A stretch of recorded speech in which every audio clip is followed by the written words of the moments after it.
I was born in Dallas, Texas, man, to my mother and my father who raised me. Um, all of my life, man, they gave me everything that I really pretty much wanted in life. I'm the youngest of six, two sisters, three brothers. Um, I guess you can say I was spoiled a little bit, maybe a lot. I don't know, but all I know is that my life as a kid growing up, I was taught to respect myself, respect my elders, love myself, love my neighbor, love my family, love God, and progress. How I went down the road that I went down, man, there's several reasons for that happening. In this story, I'm going to tell you exactly how it happened and how I came out of it. Is more dangerous than a man who healed his wounds on his own. That man has had more conversations with his mind than he has ever had with any human. I guess I could say it was the 80, 87, 88, mid 88. It's when I first was introduced to crack cocaine, man. I was in college. Yeah. I was in college, and I was introduced to it. I wasn't coerced or anything like that, man. I was curious. That's what it was. I was curious, man, and I wanted to know. You know, I wanted to know. I wanted to, I was curious. I saw other people doing it because for me, when I went to college, it was like um, a culture shock. You know, I'm with people now that are from different states, New York, California, et cetera, et cetera. Cities that are much faster in times that what I was accustomed to, So my roommate at the time, is how I got introduced to it, and I tried it. And, the first time, it wasn't all of that. It gave off a type of a euphoria type feeling, you know, um, made you feel kind of, weirded out. But mind you, a few times before I actually tried crack, I had already tried cocaine, and I knew what the effects was, and I knew how my body would respond, and I always knew how my body would respond to weed, So, but man, so after that experience, man, it wasn't an everyday thing. It just, it was hit and miss here and there, hit and miss here and there, you know, and eventually it started to be repetition in college until, it was time to come home, no financial aid money, things happen, man. You don't finish, but came home and thought pretty much I would be away from it until I got home and saw that the same shit down there was up here, you know, and got into it more and more. And my friends, we all did it, man. Not to the extent to where I'm gonna get to, but we were doing what was called rolling primos. We would take, the crack and crush it up, chop it up, and roll a joint, and we would, lace the joint with the primo, with the crack, and we call that a primo, man. And for years, man, that's how we got down. That's how I got down. That's how I got down. That's where I was with crack for the first few 5 or 6 years of this 14-year addiction, man. That's where I was at. The first 5 6 years was just the primos, man. We was rolling mo's, man. We was rolling primos. Weed and crack. Wasn't no big deal at that time. So how I got actually into it, man, was I was doing the primos while I went to barber college. I went to barber college, and I smoked primos throughout the whole time of my time doing barber college. Hell, throughout the whole time of my barber career. I smoked primos on daily, and shit. That's what it was, a functioning addict hooked on primos. You know what I'm saying? And that's as far as it went. That's as far as it went. And I had fucked around and got married. Fell in love with this woman, man. And everything was groovy. And things started happening in the relationship that I'm not gonna get into, but that, kind of took a big, big toll on me, man. That took a fucking chunk out of me. Broke my ass down, you know what I'm saying? And you take the crack, the weed, and the depression, and, it just, it makes for not such a good feeling. You understand what I'm saying? So, as I struggled with the separation, which led into the divorce, as I struggled with that shit, man, it fucked with me emotionally, and the Primos was the only way, I could forget about the shit, you know. I mean, I don't know, to this day, man, I couldn't tell you where the fucking money came from that I spent, but Primos, that kept me,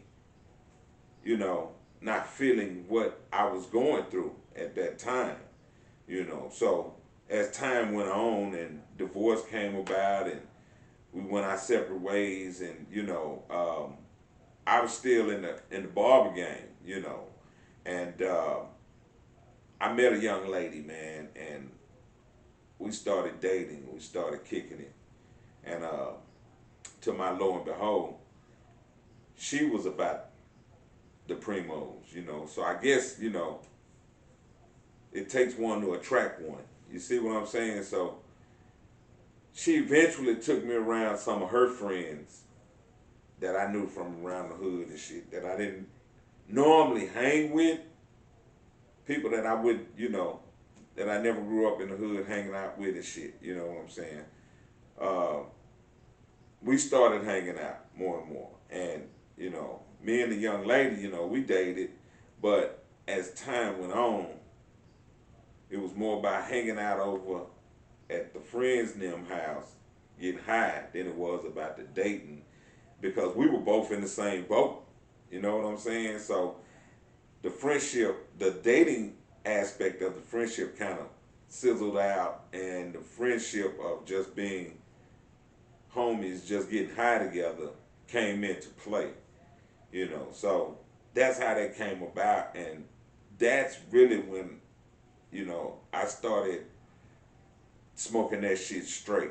You know what I'm saying? No weed, cause yeah, cause by this time, weed is totally out of the picture. There, no weed use at all.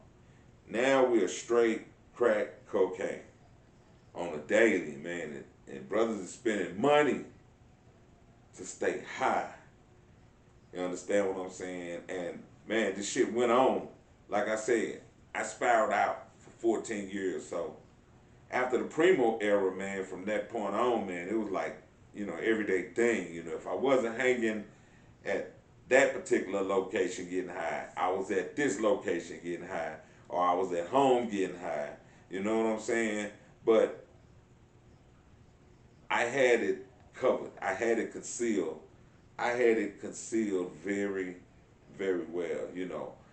Not too many people knew what I was going through. I had it concealed, man. And, I was doing my thing. But I'm pretty sure somebody close to me knew that it was something wrong. You know what I'm saying? Somebody close to me knew something was wrong.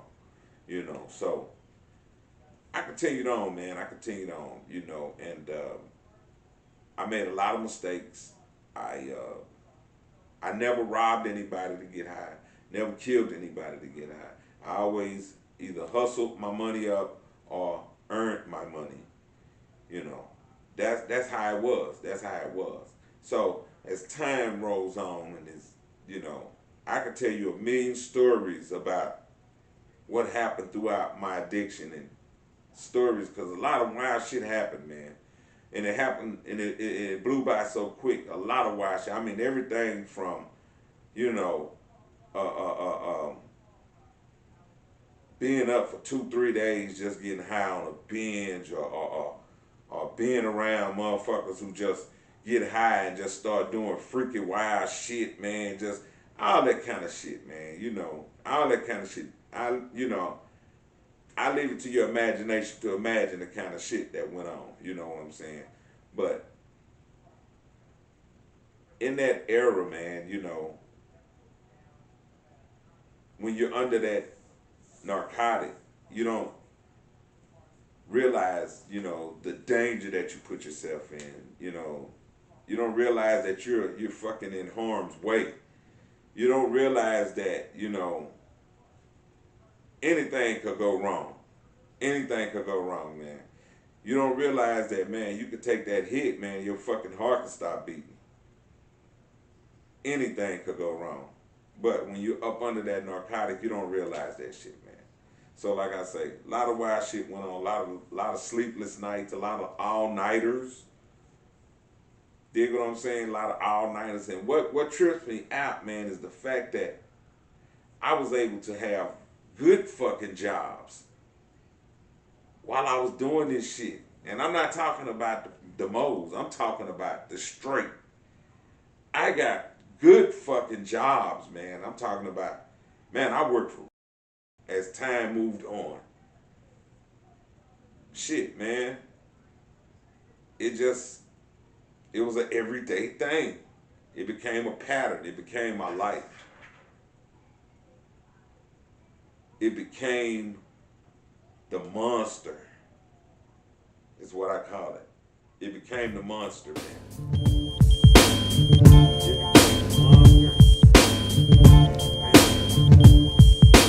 Who the fuck is this? Paging me at 5:46 in the morning. Crack of dawning, now I'm yawning. Wipe the cold out my eye. See who's this paging me and why. It's my nigga. Yeah, man. It's pretty much, man, where it took off for me. This is Oak Cliff, man. This is Langston Keys Shopping Center, man. Spent a lot of time here, grew up here, running these streets, man, especially during the course of my addiction. It took me a long time to come back here, to feel safe, to where I could, come back and feel strong, something achieved, feel real good. So Cliff, baby.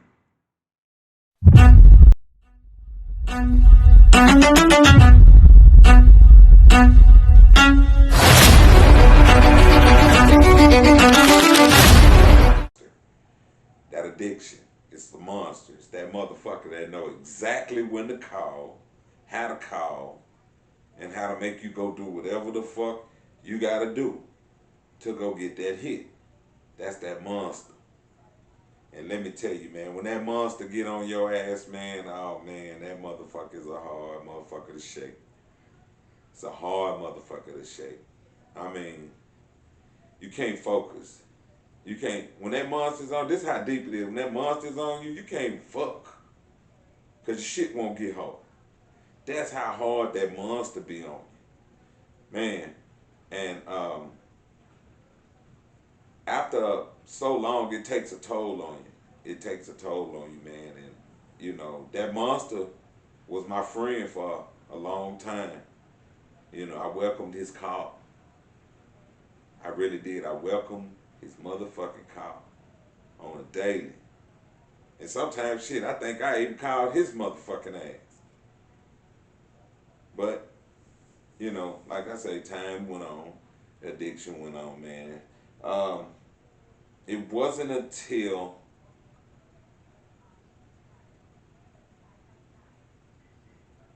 my daughter's mother, God rest her soul, she looked out for me. She, before she even knew I had an addiction, man, you know, and before she looked out for me. She was straight up with me. She looked out for me. It wasn't until she actually busted me out, so when I started to feel embarrassed and ashamed, because up to this point, I didn't feel embarrassed, ashamed, or anything. I was doing my damn thing because I was under the influence of the fucking narcotic. You know what I'm saying? So when she hit me with it, I remember that night, man. She hit me with that shit and told me it was either her and the kids or it was the dope, one of the two. And I made a conscious decision in my mind right then and there, you know, okay, jig is up, you know, your slip is showing, you know, you pretty much busted out by the one, you know, that you love dearly, that loves you dearly. You busted out, man, you know. So, yeah, I remember this. It's fucked up. It's fucked up. But now, over time, as you know, I'm into my sobriety. I'm thankful that she busted me. You know, God saved me through her. Because once I knew that the jig was up, you know, now, okay, hold on, I gotta figure something out, you know.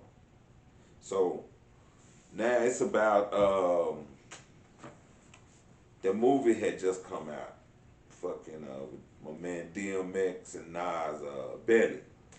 Belly had come out, man. It's a real good fucking movie, man. And I watched Belly, man, and I was like, you know, some real deep like shit.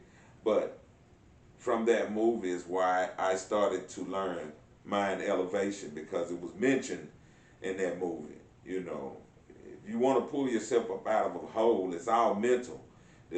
I learned that the struggle with that is 95% mental and 5% physical. So mentally, I had to reprogram and rewire my whole brain, you know. And when I got busted, man, you know, I was like, damn, I can't get high no more, you know. So I got to stop this shit. So that was a battle and a struggle within itself, man. You know, that was a battle and a struggle within itself. Just realizing that and admitting it to myself that this is what you got to do, bro. This is what you got to do. So, man, I'm trying. And this was before we really had cell phones and pay phones. I mean, cell phones and all of this technology, man. We still had the yellow pages. The cell phones was just starting to evolve, but we didn't have the touch screens like we have now and shit. So I remember I called every fucking rehab in the yellow pages, man. I called every rehab trying to get some help. And everybody pretty much said the same thing, you know. What kind of insurance do you have? No insurance, no help. Basically, that was it. No insurance, no help. You know, so, okay, so, all right, what the fuck ever. Move on. Let's try to figure something out. So, one night, man, I had got real, you know, this shit brings on depression, man, and it fucks with you. But I remember one night, I had gotten really, really, really depressed, man. I was like, I'm trying to get help. Nobody wants to help me. Nobody's hearing me. Nobody's helping me. I mean, I know I put myself in this position, but it's like nobody cared. You know, not even the ones that knew that I hurt, that I loved, that loved me. It seemed like that they didn't care. But it was, I wasn't looking at the fact that this is a situation you dug yourself in. You have to dig yourself out of it.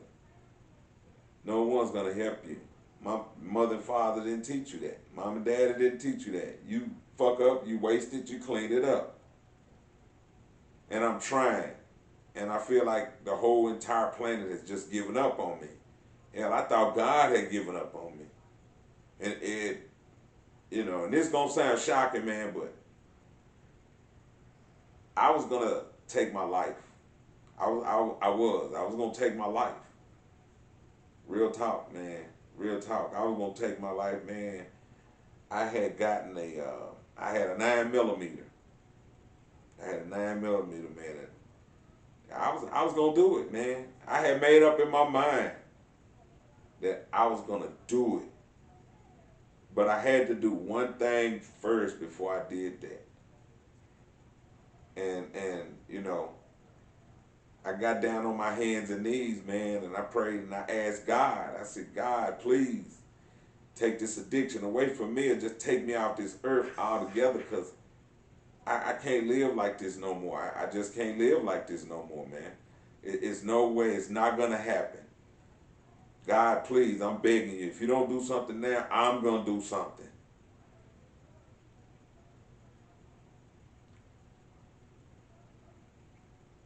That was 22 years ago, man. That was 22 years ago. And I'm still here. Mind elevation, see. He taught me some lessons along the way. A lot of lessons. And he's still teaching me lessons to this day. He moved me. I moved. Man, I went to New York.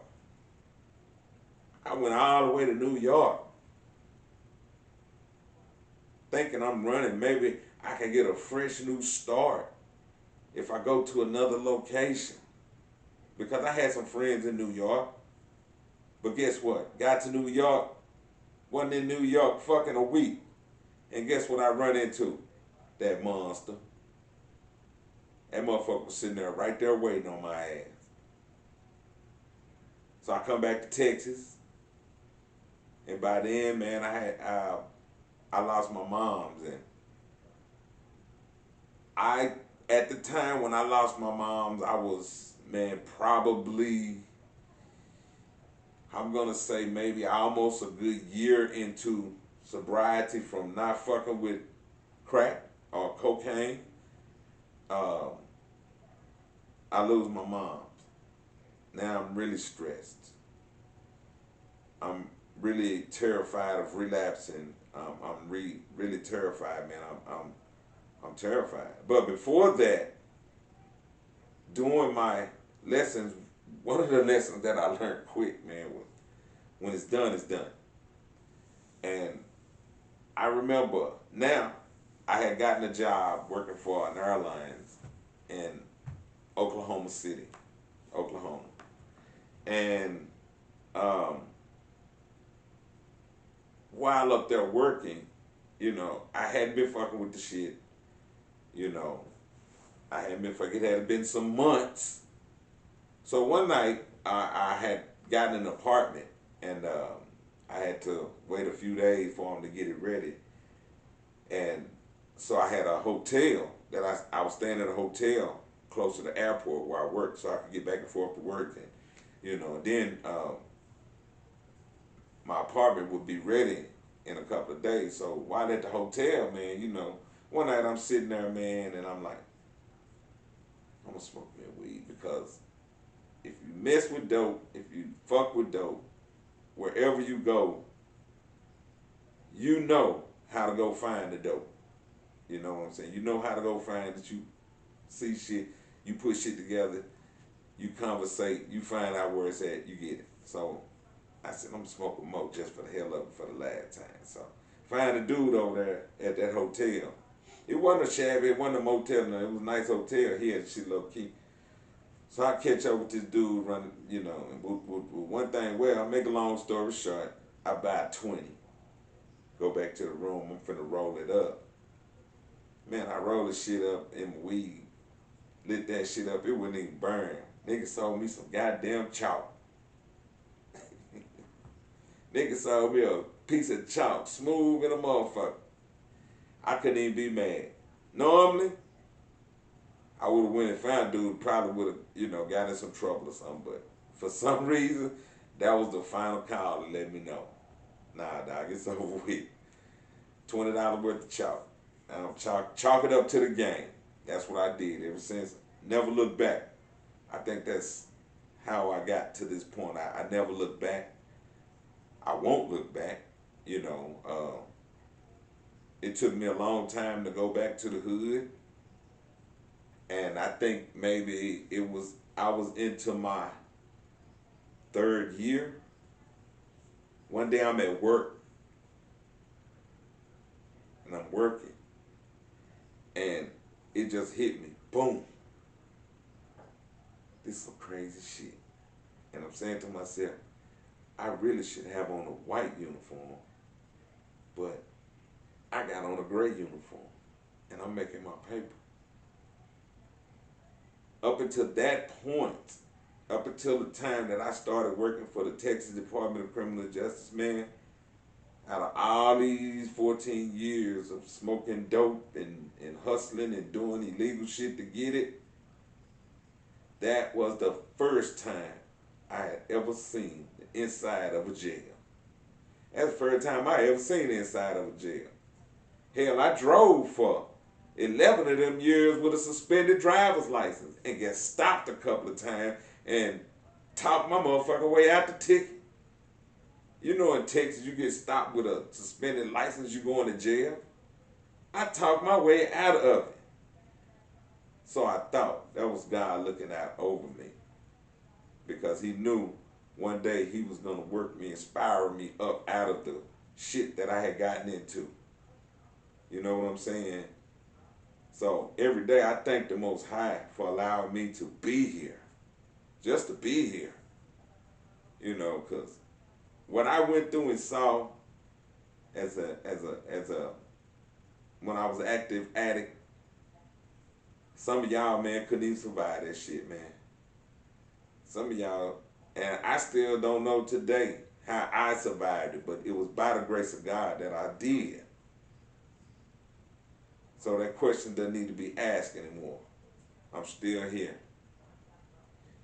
Maybe my story will help somebody who's headed down the path that I went down, and you see what I went through to get where I'm at. And sometimes you don't always make it. I was blessed. I was blessed, but sometimes you don't always make it, man. You don't always make it. The struggle is real. When they said that's real talk. The struggle is real. The struggle is real. It's not about being the best. It's about being better than you were yesterday. Every day is a chance to grow, even in small ways. Focus on your progress, not perfection. Celebrate your wins, no matter how small, because they mean you're moving forward. Remember, life isn't a race against others. It's a journey to becoming the best version of yourself. Keep going. You're doing great. Yeah, man, 14 years, man, and I'm still here 22 years later. And feels good. Feels real fucking good, man. You know, I don't have a hate for nobody. Not even the dope boys that I bought the dope from. I don't have no hate for them. I hope everybody's progressing, man, doing well. You know, the people that I got high with, I hope they're doing well. I hope they're doing well, and I hope they, you know, come up out of their lifestyle like I did. You know, the hood is gonna be the hood. It's gonna be the hood. It's gonna be there. It's not going anywhere. Drugs are gonna be there. They're not going anywhere. The world lies to you when they say we have a grip on the war on drugs. Bullshit. You do not have a grip on the war on drugs. They are kicking our asses. Bottom line. You'll never have that control because you're the one that's distributing this shit to the streets, making it happen. That's just my opinion. You know what I'm saying? But I thank God that I survived it, and I thank him every day I always been at it. I'll always been at it.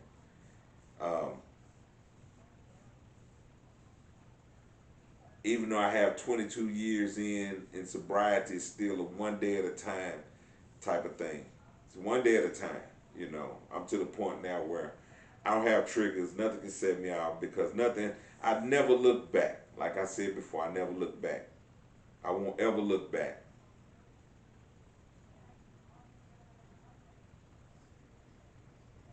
I never have the cravings anymore. That's the good thing about it.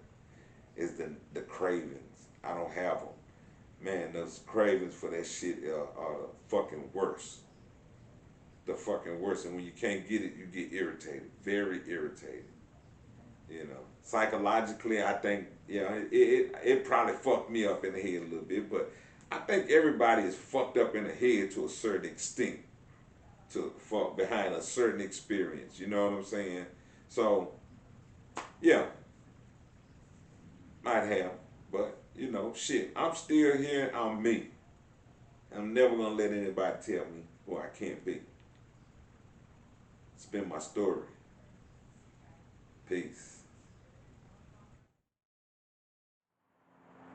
So this is it. This is Dallas, downtown.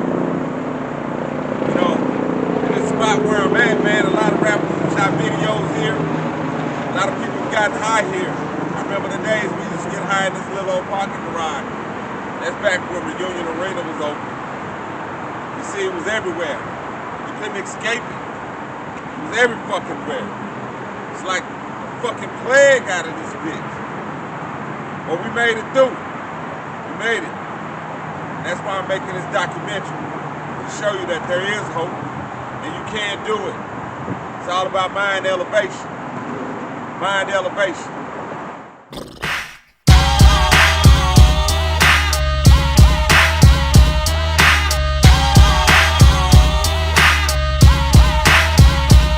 You know it ain't no stopping all the dogs I'm dropping. It's Friday night, so everything is popping. I got stand to spin on the hand, so let the games begin. Yakety yak, don't talk back or a song. Calling up Earl on the car phone. Mac 10 just got out of court, rolling through the hood in the super sport, bumping too short. 18 got the rear view mirrors vibrating and deep dish datings. You know how we do it. Ain't nothing to it but the floss. Overcrowded, Harrison Ross, cause if you fuck with us, we leave scars. Out of G-Ride cars, living like stars. Might hit the highway on the Vegas run, fool, cause it's Friday. Oh yeah, throw your neighborhood in the air if you don't care. Oh yeah, throw your neighborhood in the air if you don't care. Standing outside on a Friday, living on the edge, cause we all got them hard heads.